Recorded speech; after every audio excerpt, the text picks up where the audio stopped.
La luna, el viento, el año, el día, todo camina, pero pasa también. En este lugar se desarrolló uno de los más grandes y opulentos centros mayas. Fue una ciudad sagrada que por centurias los peregrinos de diversos lugares frecuentaban para invocar a sus dioses, trocar sus productos, celebrar, vivir la vida.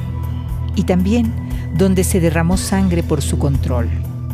Es también lugar que ha visto pasar a aventureros, oportunistas, exploradores, artistas y estudiosos que han tratado de entender al pueblo que ahí vivió.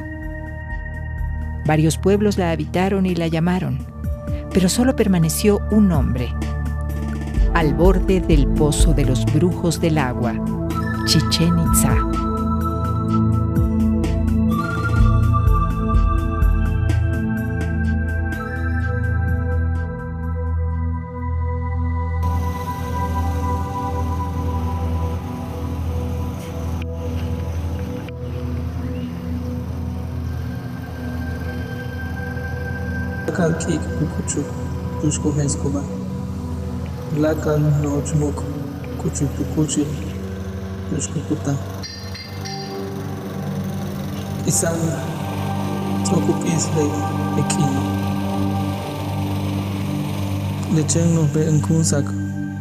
Ellos tenían la sabiduría, lo santo, no había maldad en ellos, había salud, devoción, no había enfermedad, dolor de huesos, fiebre o viruela, ni dolor de pecho ni de vientre.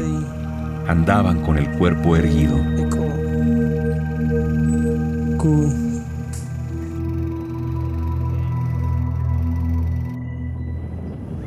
Los mayas escriben su historia en los libros del Chilam Balam. En el 455 de nuestra era, un grupo de mayas que venían de la laguna de Bacalar en Quintana Roo explora la península y descubre una planicie con posibilidades de ser habitada. 50 años más tarde, se ordenaron las esteras y se ocupó el borde del pozo, Chichén.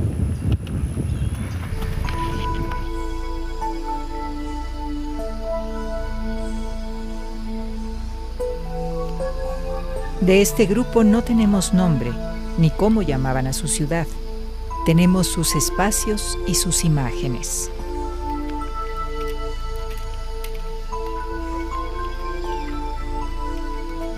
Ya estamos en el frente de la plaza, donde la tortuga es el altar central o el eje de esta plaza. Ellos comprueban que hay un desarrollo con el tiempo de sociedades de aldea, de pequeños pueblos, hacia pueblos, comunidades mayores, pueblos que tienen un centro más desarrollado ceremonial, mayormente ceremonial administrativo.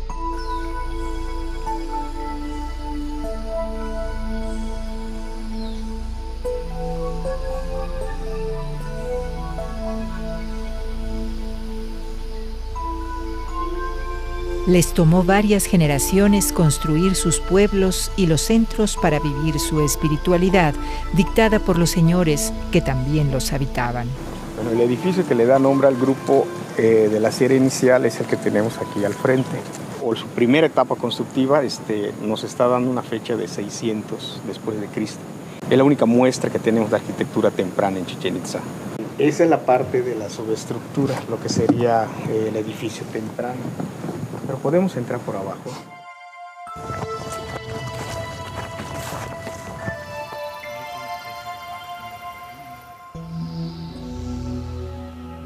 Y la estructura quizás estuvo techada con material perecedero, probablemente, o con un techo hecho de vigas de madera y mampostería, un techo plano.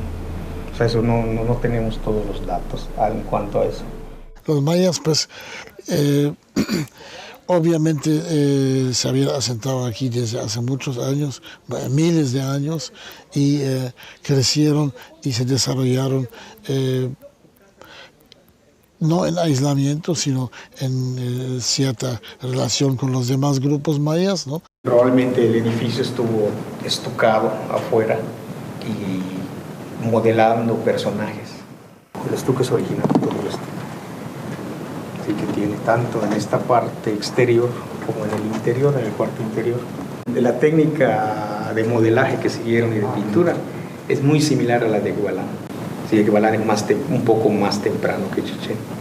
Probablemente el maestro que dirigió la obra haya sido el mismo incluso. Estamos hablando de aproximadamente 600, 650 después de Cristo.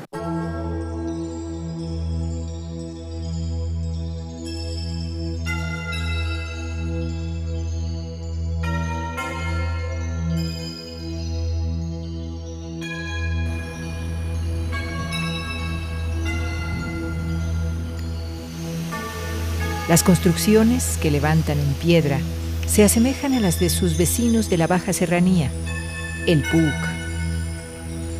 Simétricas, construidas a semejanza de sus propias viviendas, con tejidos de piedra y bóvedas que simulan la techumbre de paja que los cubre.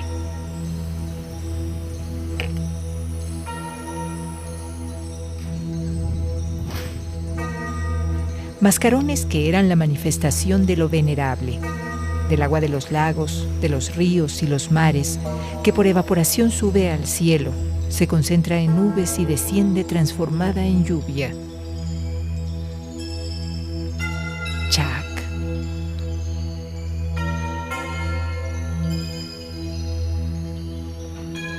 Una de las virtudes de este pueblo desconocido era seguramente la paciencia.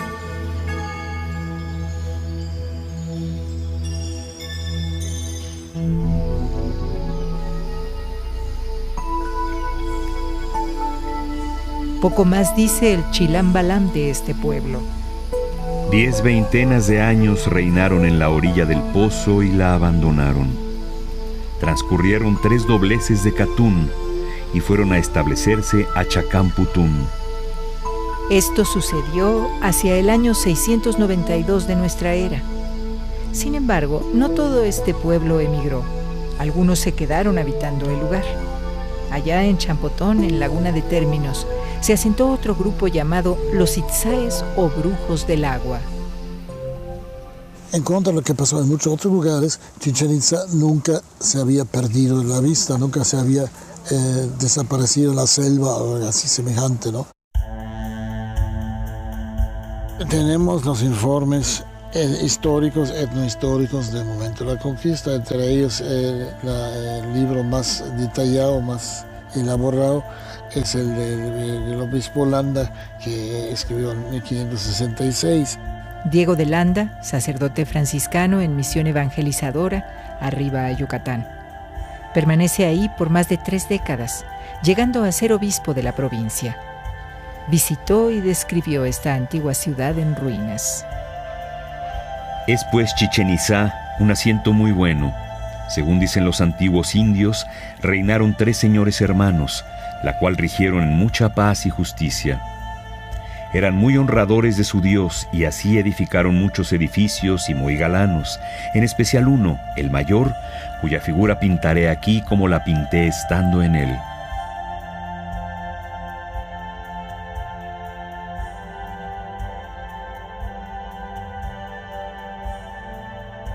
En ese tiempo, Landa se dedicó a observar y a conocer a este pueblo. Que la lengua de esta tierra es toda una. Fue el primero en explicar sus calendarios y en tratar de descifrar su escritura. En su texto, llamado Relación de las Cosas de Yucatán, nos narra la vida y costumbres de los mayas antiguos y de los pueblos con los que él convivía.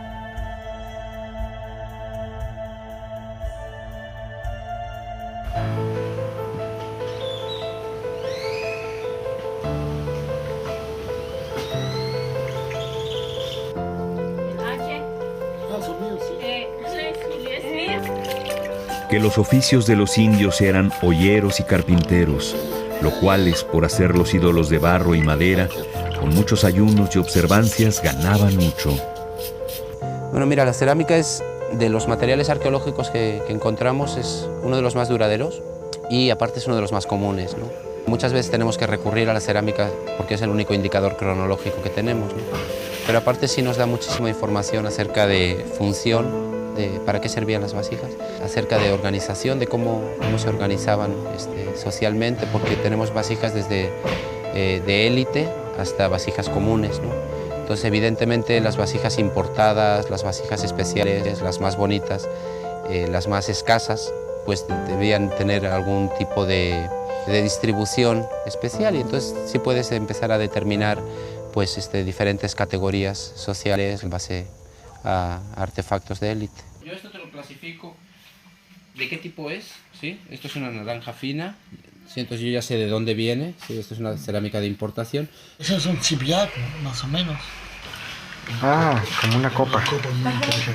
Hay varios. Muy elegante. Esto es esto. Ya, okay. Eso sí, exactamente. Y eso es una imitación de una cerámica de importación que viene de la región de los ríos de Campeche, más o menos de Tabasco, para checar si de veras pega y si está bien pegado o no. No es la vista, no son aparatos, no es nada, es el tacto de los dedos.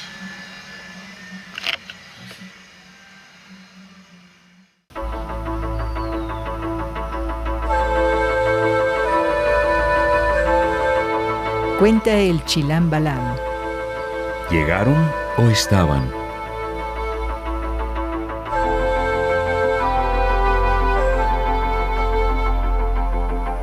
Así pues, lo saben y lo dice cualquiera. La tierra suave de la orilla del pozo dice que allí llegaron conquistando a golpe de guerra.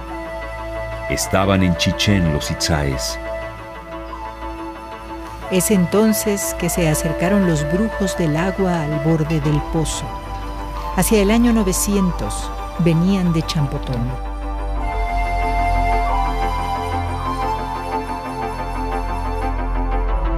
Proclamaban que habían sido creados por Mixit Ahau, o como le llaman en otros pueblos, Cuculcán, Quetzalcóatl, el dios creador del quinto sol y de los nuevos hombres, la serpiente emplumada. Diego de Landa dice que es opinión entre los indios que con los izáes que poblaron Chichén Itzá reinó un gran señor llamado Cuculcán, y dicen que entró por la parte poniente. Que partido Cuculcán acordaron los señores para que la república durase, que el mando principal lo tuviese la casa de los Cocomes, por ser la más antigua y la más rica. Ordenaron que pues en el cercado no había sino templos y casas para los señores y gran sacerdote.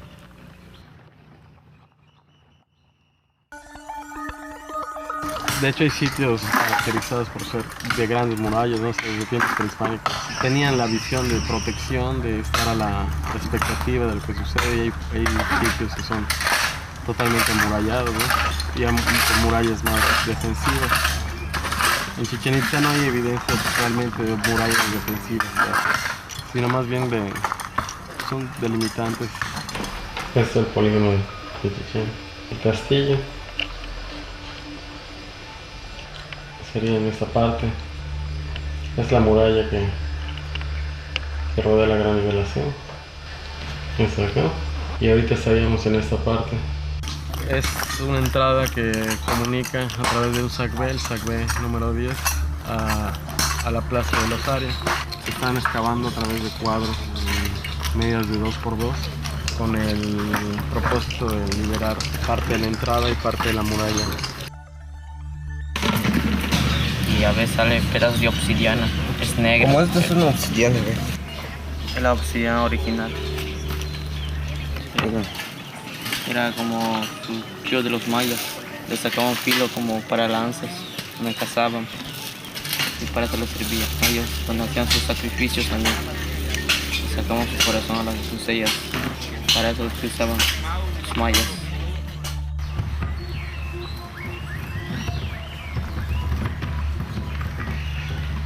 Los famosos Stevens y Castlewood.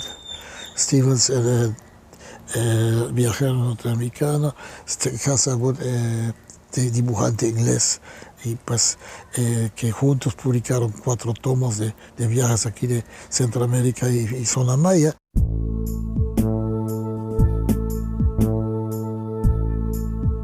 A las 4 de la tarde salimos de Pisté.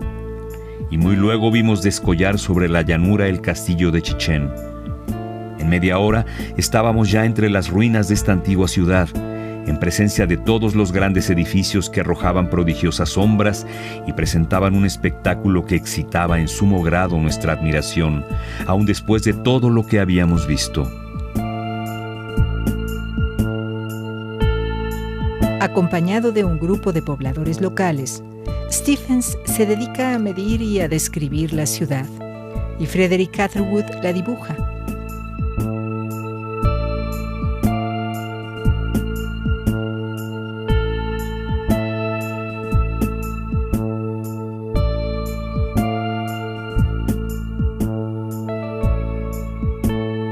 Con su trabajo, el mundo se entera de este pueblo y desata la curiosidad por conocerlo.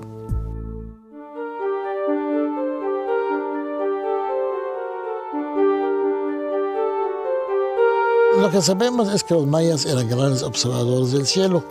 Tenían una dedicación increíble a la observación de fenómenos astronómicos.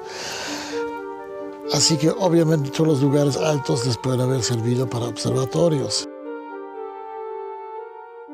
Ese además tiene la particularidad que algunos muros son fuera de la geometría normal. Así que uno dice, a lo mejor fueron hechos para marcar unas líneas aquí en forma permanente y tenerlas como registro para siempre, ¿no? Ese sería otro que podría servir para la astronomía. Pero pues al mismo tiempo los mayas no tenían aparatos complicados para observaciones de estrellas como los tenemos desde el siglo XVI, XVII, ¿no? Y aquí el caracol además tiene la gracia adicional que se ve en forma, mucho como los observatorios modernos. Stephens escribe: Nuevo era, por cierto, el plan de este edificio, pero en vez de contribuir a esclarecer los secretos desconocidos hasta hoy, no vino a servir sino para difundir nuevos misterios acerca de estas antiguas y extrañas estructuras. Bueno, tone que aquí con Beslate Bishkan Cananta le Mulobo, que aquí con Bishkana. Que los señores proveían a los pueblos de gobernadores y si les eran adeptos confirmaban en sus hijos los oficios y que les encomendaban el buen tratamiento de la gente menuda y la paz del pueblo y el ocuparse en trabajar para que se sustentasen ellos y los señores.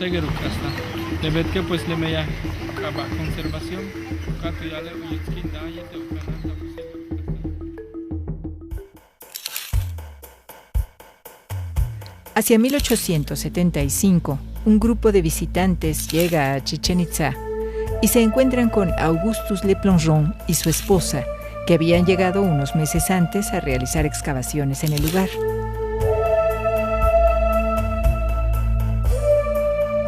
El hombre estaba sumido en sus pensamientos cuando de pronto corre a un montículo gritando: ¡Aquí está!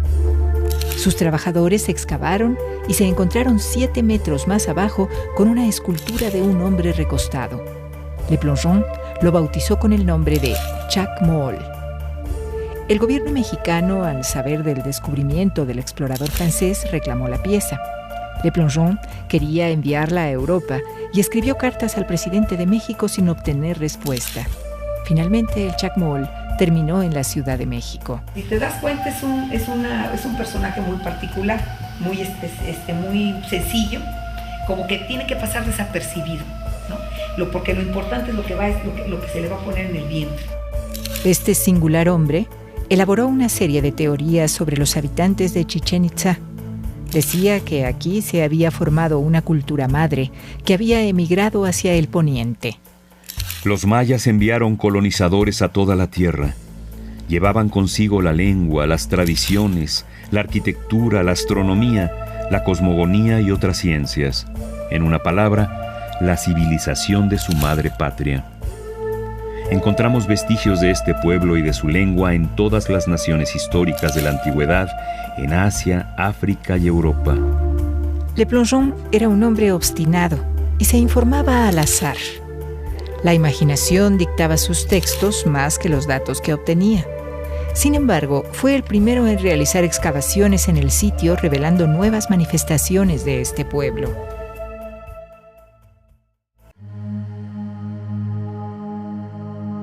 Estos edificios se construyeron sobre otras edificaciones de tiempos anteriores.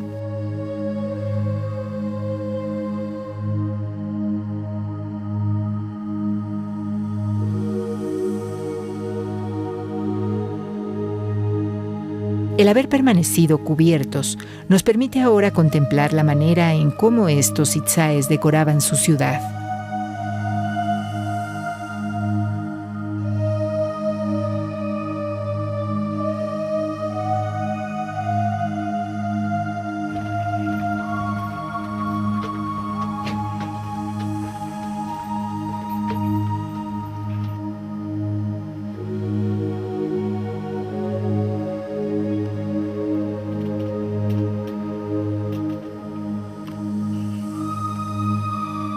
Que los de Yucatán fueron tan curiosos en las cosas de la religión como en las del gobierno, que estos proveían de sacerdotes a los pueblos, examinándolos en sus ciencias y ceremonias, y que les encargaban de las cosas de sus oficios y el buen ejemplo al pueblo.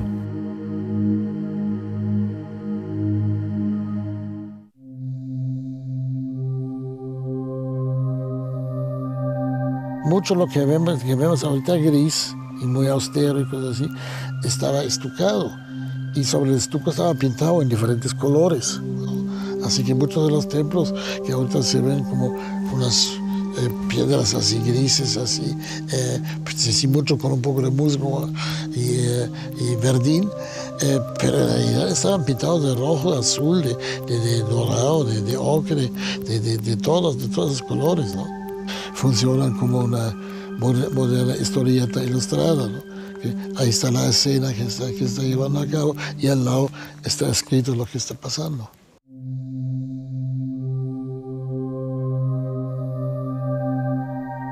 Adentro del juego de pelota, en el edificio norte, tenemos una historia que habla sobre un personaje al cual está sentado y le están trayendo la cabeza del decapitado. Entonces ahí puedes ver cómo realmente eran sus rituales, qué había. Hasta puedes sentir el ambiente, porque la mayoría de la gente está así, mira, para entregarle las ofrendas. Son falos lo que le está presentando, porque el falo es el símbolo de fertilidad. Entonces le están presentando a la cabeza que está en una tinaja el falo.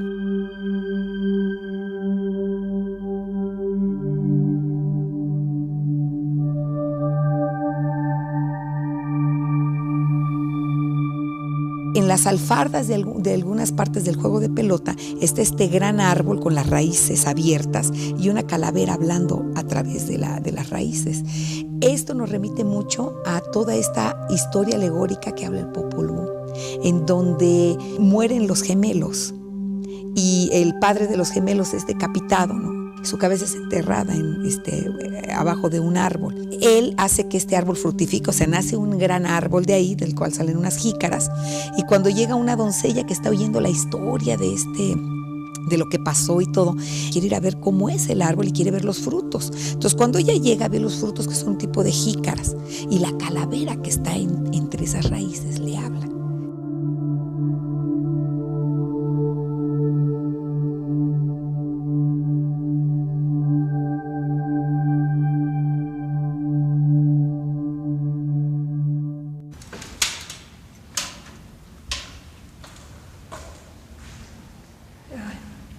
Creo que no hay mucha luz. Mira, todos estos muros, ¿no?, están pintados. También tenemos pilastras, tenemos el dintel tallado con una escena maravillosa. Tú sabes que se conocen muy pocas piezas conservadas en madera en el área maya. Y esto se conserva en perfectas condiciones. Que algunos de estos personajes también están en la pintura. Como que, ¿no?, se dice el capitán disco solar. Y creo que aquí ves como tocado como de serpientes. La crónica Matichu de los Chilambalam dice: Entonces ocurrió que se puso pintura al señor de Uxmal y vino a imponer la huella de sus pies en las espaldas de Chac Shipsac en Chichén, en donde imperaba Ahnasishit Kukulcán. Entonces fue cuando bajó el éxodo del Itzá y vino el pleitear ocultamente, el pleitear con furia, el pleitear con violencia, el pleitear sin misericordia. Te digo, la pintura mural es excepcional, yo creo que en todos lados, ¿no? Pero en particular en Chichén tiene una narrativa increíble. Y en especial aquí, es la que más se ha conservado y desgraciadamente pues no ha llegado como la descubrieron. O sea, ahora no tenemos, ¿no?, este 80% faltante, que eso sería ideal, pero bueno, entonces con lo que tenemos que decir, bueno, es parte de la historia, es parte de lo que tenía Chichén y yo creo que hay que dignificar el espacio, ¿no?, o la representación que sí es.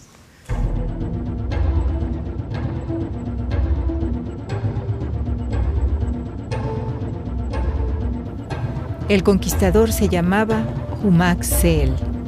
Sus guerreros estaban comandados por 7 capitanes nahuas mercenarios. Pero el Humac Seel no es bien recibido por la población.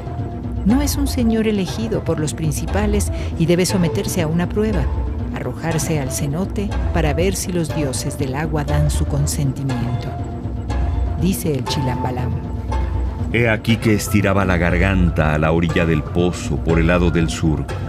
Entonces fueron a recogerlo, y entonces salió lo último de su voz, y empezó su mandato.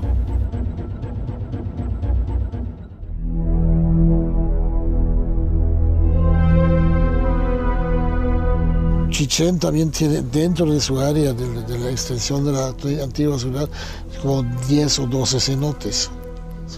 Lo más conocido, el cenote sagrado, que además de ser tiene su función de proveer a la ciudad y a los habitantes con agua, se consideraba como unas entradas al inframundo.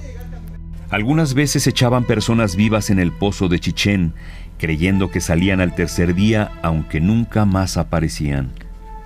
Que el cenote sagrado definitivamente servía como depósito de ofrendas.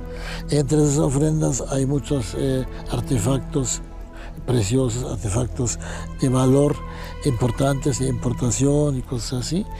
También había los huesos de unos 150 personas. La mayor parte son niños otra vez. Y después de los niños son hombres viejos. Después unas personas jóvenes y entre ellos sí pudieran estar también las famosas vírgenes.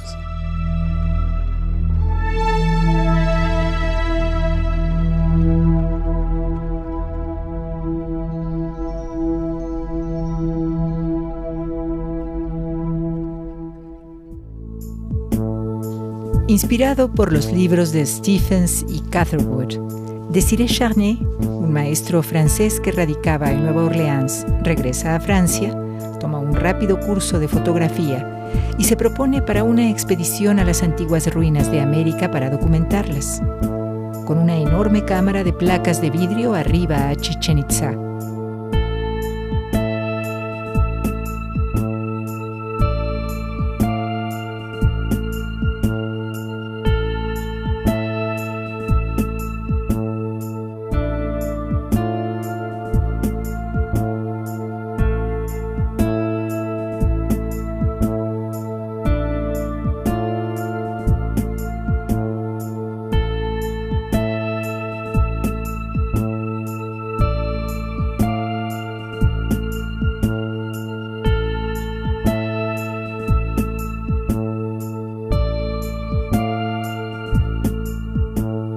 A partir de sus fotografías, realiza ilustraciones que publica en 1883, junto con sus relatos de viaje, en el texto Les anciennes villes du Nouveau Monde.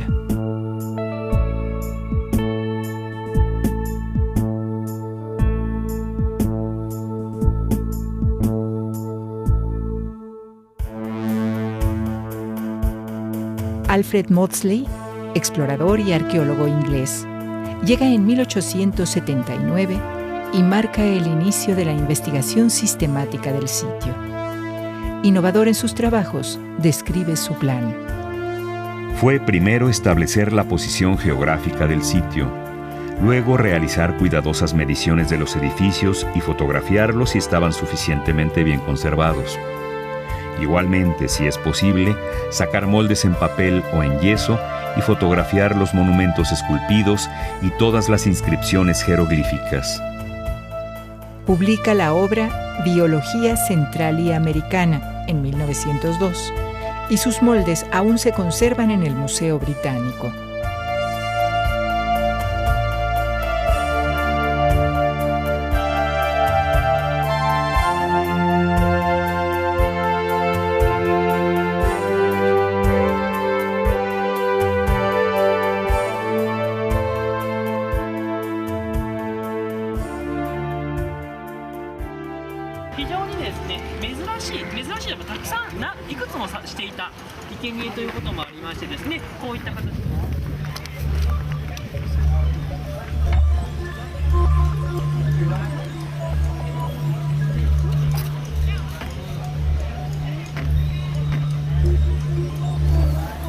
La mayoría de estos edificios no han tenido mantenimiento en mucho tiempo.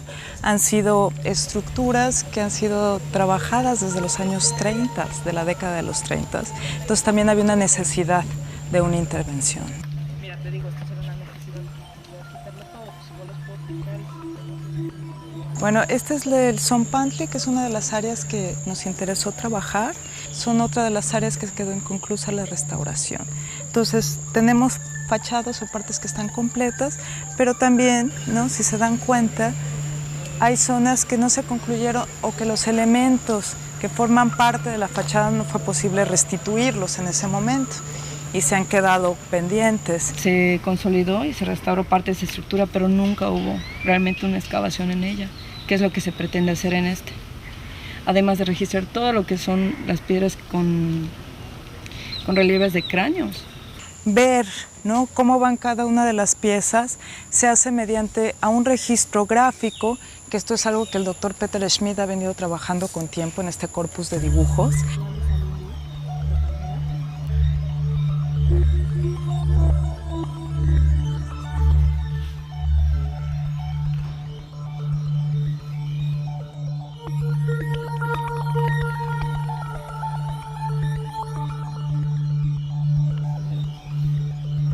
Que va a ser como un rompecabezas, porque tenemos que buscar qué cráneo va arriba de qué. Están unos cráneos que ven a la derecha, otros a la izquierda. En la parte superior tienen otras características. El registro que se hizo en esta época, las primeras restauraciones, pues básicamente se ha perdido. Porque desde esas décadas que no se ha vuelto a tocar este edificio, pero para nada. Entonces por eso hay que ver qué piedras realmente están en su contexto, ¿no?, para poderlas poner. Vamos a tratar de restaurar este edificio un poquito más.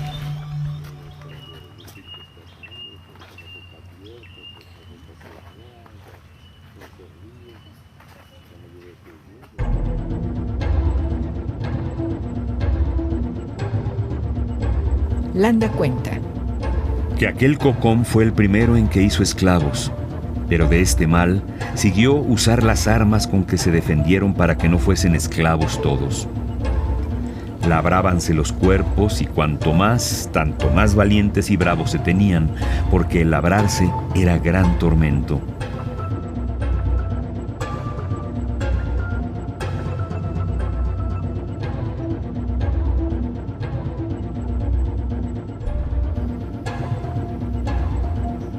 Que otras veces hacían un sucio y penoso sacrificio, juntándose en el templo se hacían sendos agujeros en los miembros viriles y pasaban toda la cantidad de hilo que podían, quedando todos asidos y ensartados. Es cosa espantable cuán aficionados eran a ello.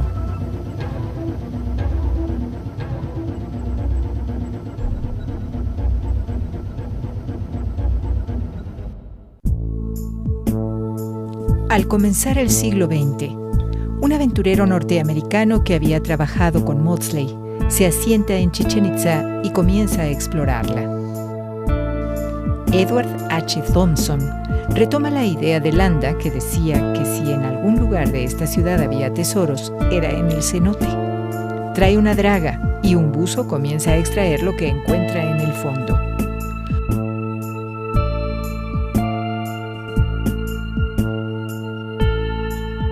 No se sabe a ciencia cierta cuántos objetos sacó ni qué pasó con ellos, pero aún conservamos unos cuantos.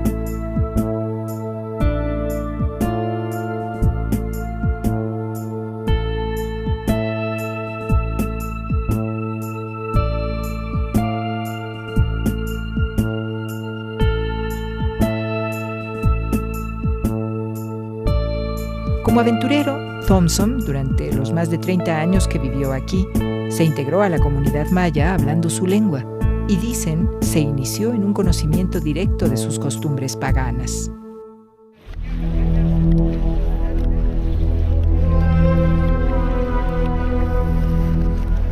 Si ustedes se dan cuenta, todas estas manchas, ¿no?, puntos de color, nos indican cómo era pintada cada una de estas plataformas.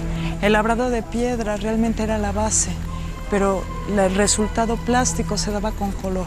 Y no nada más imaginándonos que es una pintura. Realmente lo que yo me quiero imaginar, el valor que tenían estos edificios para tener esta inversión impresionante en trabajo y en materiales.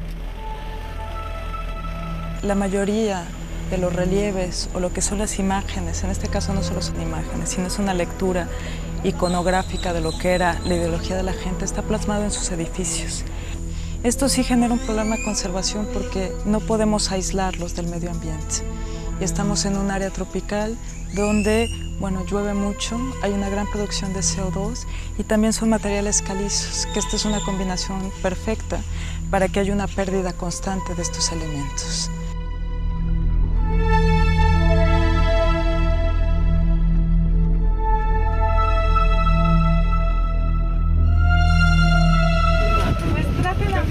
Delgadita. Esta piedra está muy cerrada. Voy a limpiarla y va a ver usted. El cemento es muy dañino para los relieves, entonces eso también se elimina y se va a sustituir por argamasas de cal. Un joven ingeniero civil es testigo de la llegada de los objetos extraídos del cenote a la Universidad de Harvard.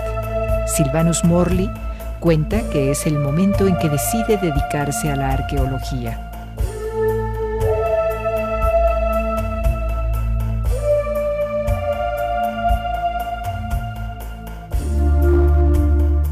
Veinte años más tarde dirige el proyecto arqueológico más extenso y sistemático que se había realizado hasta la fecha.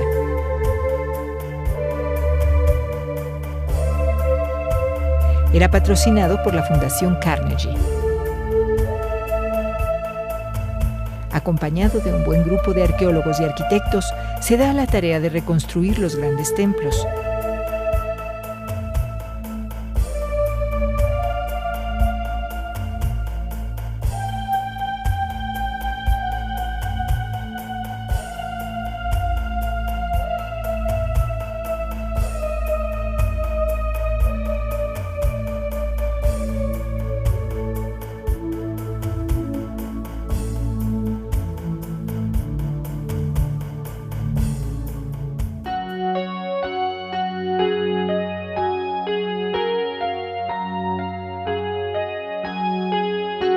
Como parte del equipo de Morley, un pequeño grupo de artistas se dedica a rescatar la imagen que permanecía de los que aquí vivieron.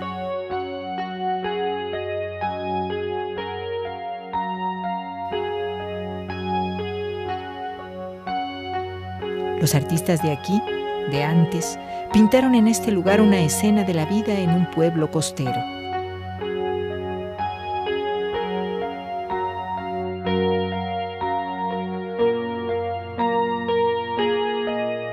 Que eran amigos de buenos olores y por eso usan ramilletes de flores y hierbas olorosas, muy curiosos y labrados. Que todos los hombres usaban espejos y no las mujeres. Que su vestido era listón de una mano de ancho que les servía de bragas y que traían mantas largas y cuadradas y las ataban en los hombros.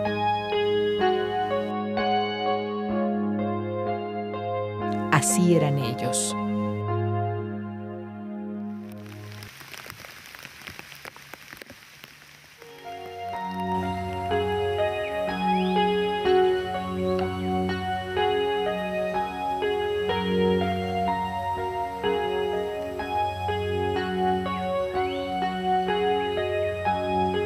A este lugar lo llamaron El Mercado. Tatiana Proskuriakov, ilustradora rusa, y Karl Ruppert, arqueólogo norteamericano, se imaginaron durante el proceso de restauración del lugar cómo luciría en la antigüedad.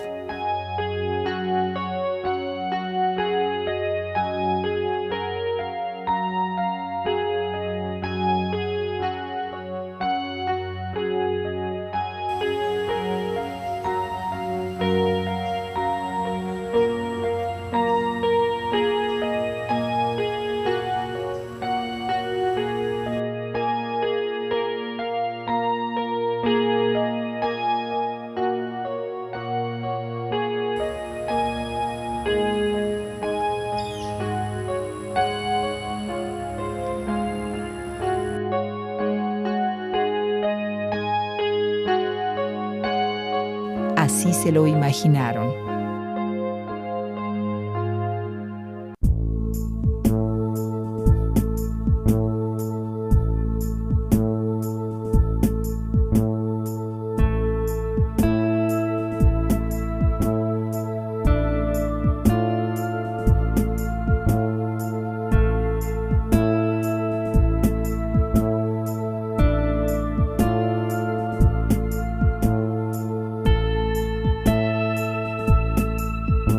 Sylvanus Morley y su equipo le dieron esta imagen a la ciudad.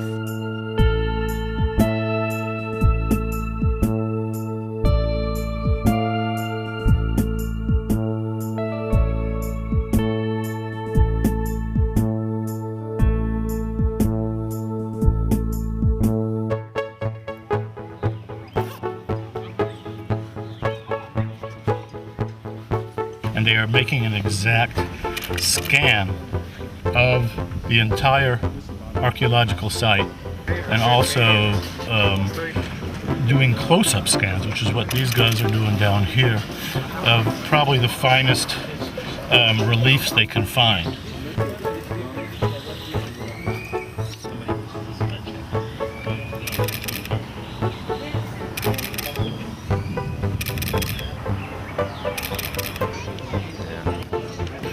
And since it's all about exact, precise measurements, it really goes straight back to what the Maya were all about. Because they did everything by these precise measurements, especially you look at Caracol and you see all the different windows that were lined up for specific things. So this is basically going back and using what they developed for planetarium, for Hayden Planetarium, and Chabot Science Center and National Science Foundation in the United States. Then they're making a film called Mayan Skies, and it's going to be the relationship of Mayan cosmology and astronomy. Ahí está el enlace.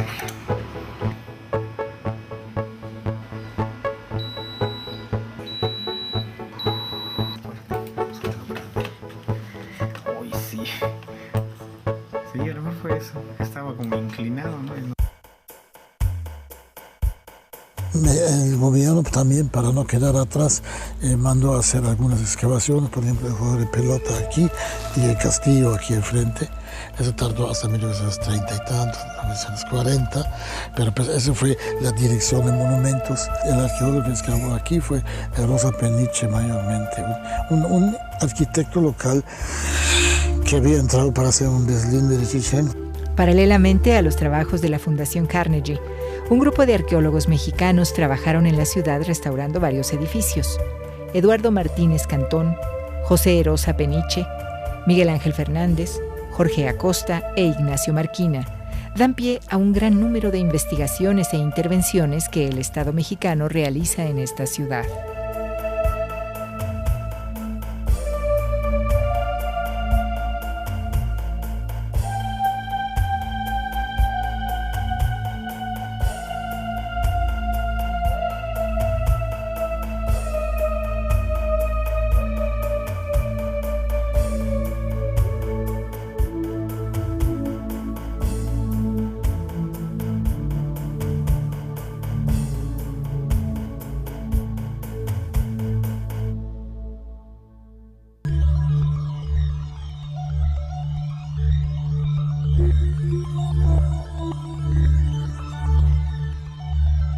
Pues ahora ya estamos terminando lo que es el muro este y están consolidando la cornisa superior. Revisamos, por ejemplo, los informes, las intervenciones de los años 30, de los años 50, si tuvieron los mismos problemas. ¿Por qué? Porque ya se había excavado el edificio, se habían alineado las piedras, se perdió un poco el contexto de si estaban en el norte, en el oeste, en el este.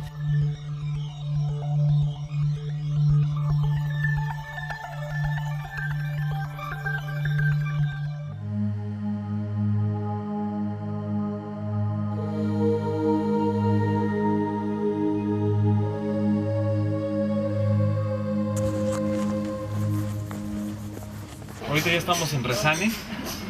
cualquier reintegración formal, siendo un poco del volumen que se ha perdido en las juntas para poder apreciar mejor el tallado, el bajo relieve. Y lo que se podía ir medio completando. Igual estas son las uniones y se va modelando todo el diseño. Ahí son hojas.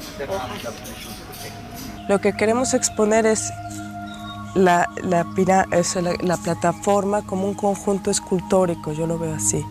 Y bueno, finalmente esta plataforma, porque es de pequeñas dimensiones, podemos jugar con eso. Entonces es dar en conjunto esta idea de que todo es armónico, de que podamos ver, ¿no?, la configuración arquitectónica, pero también nos podamos ver los detalles, ¿no?, podamos distinguir los detalles, que es lo que nos quiere decir, ¿no?, en la representación. Nosotros teníamos un poco de temor de que la gente no se percatara del cambio, y sí llegan y nos dicen, oiga, están reponiendo piedra, y decimos, no, solamente se limpió, ¿no? Entonces sí se dan cuenta, es algo que nos ha gustado mucho.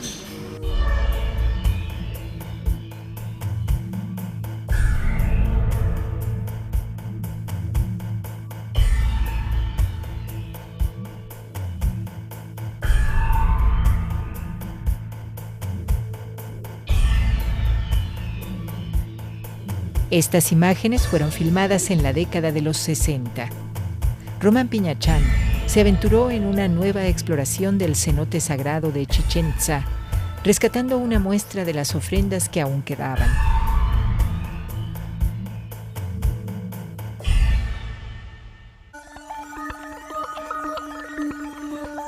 De alguna forma ya se terminó de excavar lo que es la parte propuesta para esta temporada de la muralla. Aquí viene siendo la entrada principal, una de las entradas principales hacia la Gran Liberación, desde la Plaza del Osario. Ya la parte de la excavación está en proceso final, ya está más enfocado a los trabajos a los de restauración del Sacbay.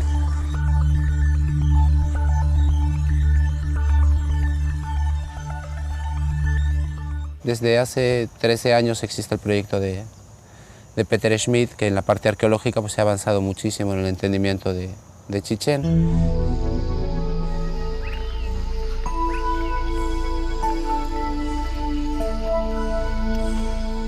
Mira, por ejemplo, nos hemos dedicado los últimos años a explorar un grupo relativamente pequeño, pero de edificios grandes, para aprovechar la ocasión de que aquí sí se puede explorar todo.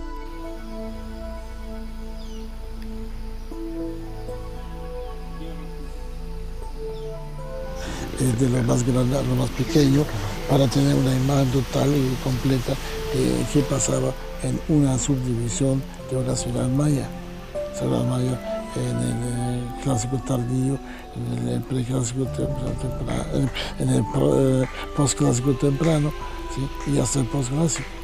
Y hemos tenido buenos resultados porque hemos encontrado en la decoración, en relieves, en pinturas de grandes superficies de los edificios.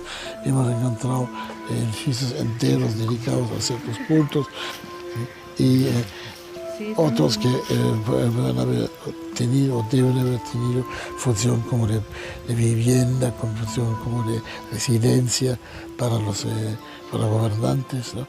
Gobernantes, no sabemos si era para un solo grupo o era para una extensión mayor, ¿no? Y pues hemos encontrado bastante información. Si se puede, si se considera en contexto, es bastante positivo lo que se ha podido sacar, ¿no?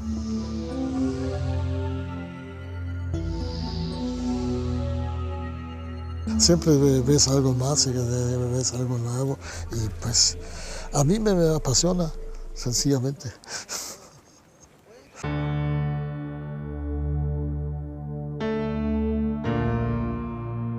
En 1562, Landa protagonizó uno de los hechos más tristes y penosos de la conquista.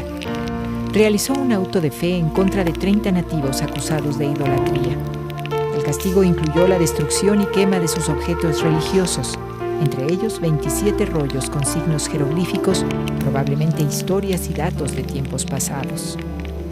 El hombre que con sus textos se ha convertido en una de las principales fuentes de información sobre los antiguos pueblos de Yucatán, destruyó parte de su historia escrita.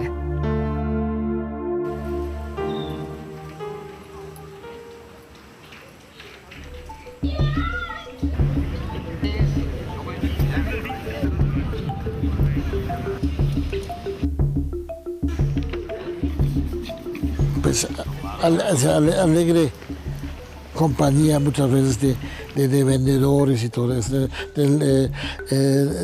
la gran reunión de gente en las plazas, las pequeñas ceremonias de quemar incienso por acá, por allá, las pequeñas reuniones en ciertos lugares con funcionarios, sin funcionarios, tanto civiles como religiosos y todo eso debe haber llenado las ciudades de mucha vida.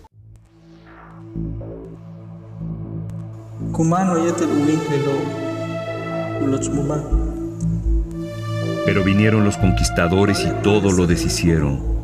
Enseñaron el temor, marchitaron las flores, chuparon hasta matar la flor de los otros, porque viviese la suya.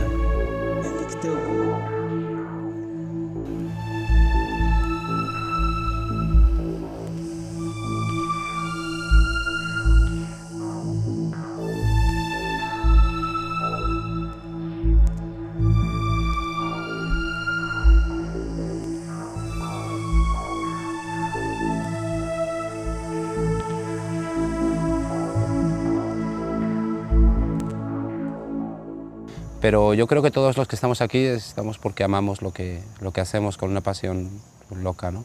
El sitio es patrimonio de la humanidad, el sitio es de todos. Y así tiene que ser.